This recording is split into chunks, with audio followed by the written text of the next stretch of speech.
And Yuddhakanda chapter 2 ರಿಲೀಸ್ಗೆ ready ಆಗಿದೆ April 18ನೇ ತಾರೀಕು. ತುಂಬಾ ಖುಷಿ ಆಗುತ್ತೆ ಬಿಕಾಸ್ ಆ ಟೈಟಲ್ಗೆನೆ ಒಂದು ಪವರ್ ಇದೆ. ಅಂಡ್ ಆಫ್ಟರ್ 36 ಇಯರ್ಸ್ ಆ ಒಂದು ಟೈಟಲ್ ನ ಮತ್ತೆ ನಾವು ಪರದೆ ಮೇಲೆ ನೋಡೋದಕ್ಕೆ ಸಿಗ್ತಾ ಇದೆ. ಸೊ ಫಸ್ಟ್ ಆಫ್ ಆಲ್ ಆ ಒಂದು ಟೈಟಲ್ ನಿಮಗೆ ಎಷ್ಟು ಖುಷಿ ಕೊಡುತ್ತೆ ಸರ್? ಖುಷಿಗಿಂತ ಜವಾಬ್ದಾರಿ ಜಾಸ್ತಿ ಸರ್. ಅವತ್ತಿನ ದಿನಕ್ಕೆ ಅದೊಂದು ಲ್ಯಾಂಡ್ ಮಾರ್ಕ್ ಅನ್ನ ಕ್ರಿಯೇಟ್ ಮಾಡಿರ್ತಕ್ಕಂಥ ಸಿನಿಮಾ. ಸೊ ಆ ಟೈಟಲ್ ಇಟ್ಕೊಂಡಾಗ ಜವಾಬ್ದಾರಿ ಜಾಸ್ತಿ ಆಗುತ್ತೆ, ನಿರೀಕ್ಷೆ ಜಾಸ್ತಿ ಆಗುತ್ತೆ. ಖುಷಿ of course that is a personal thing. ಖುಷಿ ಯಾಕಂತಂದರೆ ಕೋರ್ಟ್ ರೂಮ್ ಡ್ರಾಮಾ ಅಂತ ಒಂದು ಲೆಜೆಂಡ್ರಿ ಸಿನಿಮಾ ಉಳ್ಕೊಂಡಿರ್ತಕ್ಕಂಥದ್ದು. ಒನ್ಸ್ ಅಗೇನ್ ಆ ಟೈಟಲ್ ನಮಗೆ ಸಿಕ್ಕಿದೆ. ಆ ಥರದ್ದೊಂದು ಕಥೆ, ಆ ಥರದ್ದೊಂದು ಸ್ಕ್ರಿಪ್ಟಿಗೆ ಆ್ಯಪ್ಟ್ ಆಗಿರ್ತಕ್ಕಂಥ ಒಂದು ಟೈಟಲ್, ಅದನ್ನೇ ಕ್ಯಾರಿ ಮಾಡೋಂಥ ಒಂದು ಅವಕಾಶ ಸಿಕ್ಕಿರೋದು ಅದು ಖುಷಿ. ಓಕೆ. ಅಂಡ್ ಇದರಲ್ಲಿ ನಿಮ್ಮ ಒಂದು ಪಾತ್ರ ಒಬ್ಬ ಲಾಯರ್ ಆಗಿ ನೀವೊಂದು ಪಾತ್ರನ ಮಾಡ್ತಾ ಇದ್ದೀರಾ. ಅಂಡ್ ಒಬ್ಬ ಲಾಯರ್ ಆಗಬೇಕು ಅಂತ ಹೇಳಿದ್ರೆ ಕಾನೂನನ್ನು ತಿಳ್ಕೊಂಡಿರ್ಬೇಕು, ಕಂಪ್ಲೀಟ್ ಆಗಿ IPC ಸೆಕ್ಷನ್ಗಳು ಗೊತ್ತಿರಬೇಕಾಗತ್ತೆ. ಅಂಡ್ ಅದ್ರ ಜೊತೆಗೆ ಬಹಳಷ್ಟು R&D ಮಾಡಲೇಬೇಕಾಗತ್ತೆ ಸರ್.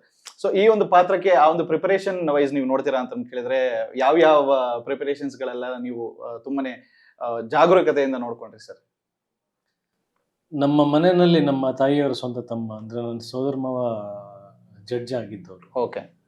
ಈಗ ಅವರು ರಿಟೈರ್ಡ್ ಆಗಿದ್ದಾರೆ ಆ್ಯಂಡ್ ಅವ್ರ ಮಗನೂ ಲಾಯರ್ ಆಗಿರೋದು. ಸೊ ನಾವು ಕಥೆ ಮಾಡಾದ್ಮೇಲೆ ನಮ್ಮ ತಿಳುವಳಿಕೆ ಮಟ್ಟಿಗೆ ಒಂದಷ್ಟು ಸ್ಟ್ರಕ್ಚರನ್ನು ಮಾಡ್ಕೊಂಡಿದ್ವಿ. ಅಂದರೆ ಏನು ಘಟನೆ ನಡೆದಿದೆ, ಅದಕ್ಕೆ ಯಾವ ರೀತಿ ನ್ಯಾಯ ಸಿಗಬೇಕು ಅದು ಅನ್ನೋದು.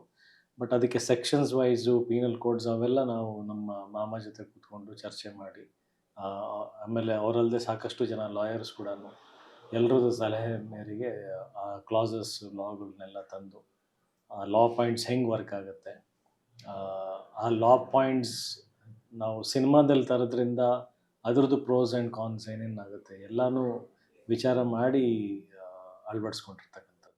ಓಕೆ. ಆ್ಯಂಡ್ ಬೇಸಿಕಲಿ ಇವಾಗ ಆ ಒಂದು ಟೈಟಲ್ ಅಂತ ಹೇಳಿದ ತಕ್ಷಣ ನೀವು ಆ ಟೈಟಲ್ನ ಕೇಳೋದಕ್ಕೆ ಆಗಲಿ ಅಥವಾ ಅದ್ರ ಬಗ್ಗೆ ಮಾತಾಡೋದಕ್ಕೆ ಆಗಲಿ, ಚರ್ಚೆ ಮಾಡೋದಕ್ಕೆ ಆಗಲಿ ರವಿ ಸರ್ ಅವ್ರನ್ನ ಭೇಟಿ ಮಾಡಿದ್ರ? ಏನಂತ ಹೇಳಿದ್ರು ನಿಮಗೆ ಈ ಒಂದು ಟೈಟಲ್ನ ನೀವು ಈ ಒಂದು ಮೂವಿಗೆ ಯೂಸ್ ಮಾಡ್ಕೊತಿದ್ದೀರಾ ಅಂತ ಹೇಳಿದಾಗ? ಟೈಟಲ್ ಡಿಸೈಡ್ ಆದಮೇಲೆ ಫಸ್ಟ್ ಹೋಗಿದ್ದೆ ರವಿ ಸರ್ ಮನೆಗೆ. ಓಕೆ. ಈ ಥರದ್ದೊಂದು ಟೈಟ್ಲ್ ಇಟ್ಕೊಂಡು ಸಿನಿಮಾ ಮಾಡ್ತಾ ಇದ್ದೀವಿ ಅಂತ.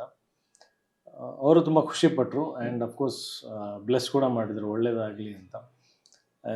ಬಟ್ ಅವರಿಗೆ ಒಂದು ಇವತ್ತಿಗೂ ಒಂದು ಅಂದರೆ ಕಾಳಜಿ ಅಂತ ಇರೋದೇನಂತಂದರೆ, ಯಾವುದೋ ಒಂದು ಆ್ಯಕ್ಷನ್ ಸಿನಿಮಾ ಮಾಡಿ ಔಟ್ ಆಫ್ ದಿ ಬಾಕ್ಸ್ ಏನಾದರೂ ಮಾಡಿಬಿಡ್ತೀವಿ ಅನ್ನೋದು ಸ್ಟಿಲ್ ಅವ್ರಿಗೆ ಒಂದು ಪ್ರಶ್ನೆ ಇದೆ. ಓಕೆ. ಅವ್ರು ಸಿಕ್ಕಿದಾಗೆಲ್ಲ ಹೇಳ್ತಿರ್ತಾರೆ, ಅಂದರೆ ನಿನಗೆ ಅದು ಆ ಥರ ಸೂಟ್ ಆಗಲ್ಲ ಕಣೋ, ನೀನು ಬೇರೆ ಇದು ನಿನ್ನ ಕೃಷ್ಣ ಅನ್ನೋದೊಂದು ಸ್ಟ್ರೆಂತ್ ಏನಿದೆ, ನಿನ್ನ ಫ್ಯಾಮಿಲಿ ಸೆಂಟಿಮೆಂಟ್ಸ್, ಎಮೋಷನ್ ಸ್ಟ್ರೆಂತ್ ಏನು, ಅದು ಬಿಟ್ಟು ಹೋಗ್ಬಾರ್ದು ಅಂತ.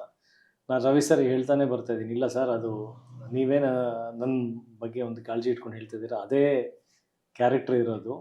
ಟೈಟಲ್ ಆ ಥರ ಪವರ್ಫುಲ್ ಇರೋದ್ರಿಂದ ನಿಮ್ಗೆ ಅನಿಸ್ತಾ ಇದೆ. ಬಟ್ ಸಿನಿಮಾ ನೋಡಿದ್ಮೇಲೆ definitely will feel very happy. Okay. And ಯುದ್ಧಕಾಂಡದಲ್ಲಿ ಅಂದರೆ ಮೊದಲು ಬಂದಂಥ ಯುದ್ಧಕಾಂಡಗೂ ಈ ಯುದ್ಧಕಾಂಡದಲ್ಲಿ ಬರುವಂಥ ಕ್ಯಾರೆಕ್ಟರ್ಸ್ಗಳಿಗೂ ಕೂಡ ಸೊ ನಿಮ್ಮ ಮತ್ತೆ ರವಿ ಸರ್ ಅವರ ಒಂದು ಕ್ಯಾರೆಕ್ಟರ್ಸ್ಗಳನ್ನ ನಾವು ನೋಡ್ತೀವಿ ಅಂತ ಹೇಳಿದ್ರೆ ಎಷ್ಟು ಸಿಮಿಲಾರಿಟೀಸ್ಗಳನ್ನ ನೋಡ್ಬೋದು ಸರ್? ಅಂದ್ರೆ ಅದರಲ್ಲಿ ಅವರು ಕಂಪ್ಲೀಟ್ ಆಗಿ ಲಾಯರ್ ಅನ್ನೋದು ಬಿಟ್ಟರೆ ಬೇರೆ ಯಾವುದೇ ರೀತಿಯಾದಂಥ ಹೋಲಿಕೆ ಇಲ್ಲ ಕಥೆಗಾಗಲಿ. ಓಕೆ. ಆ ಕ್ಯಾರೆಕ್ಟರ್ ಡೈಮೆನ್ಷನ್ಸಿಗೆ, ಆ ಕ್ಯಾರೆಕ್ಟರ್ ಆಲೋಚನೆಗಳಿಗೆ ಆ್ಯಂಡ್ ಮೋಟಿವ್ ಆಫ್ ದಿ ಕ್ಯಾರೆಕ್ಟರ್ಗೂ ಯಾವುದೇ ರೀತಿಯಾದಂಥ ಸಂಬಂಧಗಳಿಲ್ಲ. Okay. Entirely different. And congratulation sir. Almost 22 years officially hero ಆಗಿ ಕಂಪ್ಲೀಟ್ ಮಾಡಿದ್ರ. ಮೇ ಬಿ 25 ಇಯರ್ಸ್ ಆಗಿದೆ ಇಂಡಸ್ಟ್ರಿಗೆ ಬಂದ್ಬಿಟ್ಟು. ಇದು 25th ಇಯರ್. ಸೊ 25 ಇಯರ್ಸಿನ ಈ ಒಂದು ಸುದೀರ್ಘವಾದಂಥ journey as an actor, as a hero ಆಗಿ ನೀವು ನೋಡ್ತೀರಾ ಅಂತ ಹೇಳಿದ್ರೆ ಒಂದ್ಸರಿ ಹಿಂದೆ ತಿರುಗಿ ನೋಡಿದ್ರೆ ಹೇಗನ್ಸುತ್ತೆ ನಿಮಗೆ? ಅಲ್ಲ, ಒಂದ್ಸಲ ಹಿಂತಿರುಗಿ ನೋಡೋದಲ್ಲ, ಪ್ರತಿ ದಿನಾನೂ ಹಿಂತಿರುಗಿ ನೋಡಿನೇ ನಾವು ಮುಂದಿನ ಹೆಜ್ಜೆ ಇಡೋದು. ಬಿಕಾಸ್ ಅದು ಒಂದು ಚಾಟಿ ಏಟ್ ಥರ ಯಾವಾಗಲೂ ಜವಾಬ್ದಾರಿ ಅನ್ನೋದು ಹೇಳ್ತಾ ಇರುತ್ತೆ. ಇಲ್ಲಿವರೆಗೂ ಬಂದಿರೋದು it's not an easy task. ಹೌದು.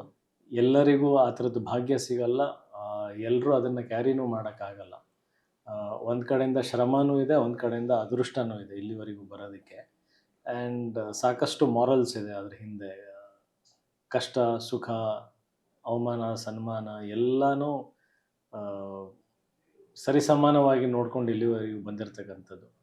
ಸೊ ಅದು ದಿನನಿತ್ಯ ಜ್ಞಾಪಿಸುತ್ತೆ. ಏನೇ ಒಂದು ಹೆಜ್ಜೆ ಇಡೋಕ್ಕೆ ಹೋದರೂ, ಏನೇ ಒಂದು ನಿರ್ಧಾರ ಮಾಡೋಕ್ಕೆ ಹೋದರೂ ಹಿಂದಿನ ಜರ್ನಿ ಒಂದು ರೌಂಡ್ ನೆನಪಿಗೆ ಬಂದ್ಬಿಟ್ಟೇ ನಾವು ಮುಂದೆ ಹೆಜ್ಜೆ ಇಡೋದು. ಓಕೆ. ಆ್ಯಂಡ್